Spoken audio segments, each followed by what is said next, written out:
ഒരു കടുത്ത ഇടിവെട്ടി മഴയുള്ള ഒരു രാത്രി സാൻ ഫ്രാൻസിസ്കോയിലെ തെരുവുകളിലൂടെ താൻ വീട്ടിലേക്ക് വാങ്ങിയ സാധനങ്ങളും ഒരു കയ്യിലും മറുകൈയിൽ കുടയും പിടിച്ച് ഒരു യുവാവ് തൻ്റെ വീട് ലക്ഷ്യമാക്കി നടന്നു.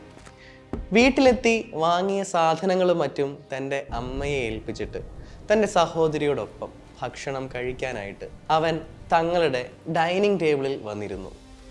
മിമി, അവൻ ഉറക്കെ വിളിച്ചു. പക്ഷേ തിരിച്ച് പ്രതികരണമൊന്നും ഉണ്ടായിരുന്നില്ല.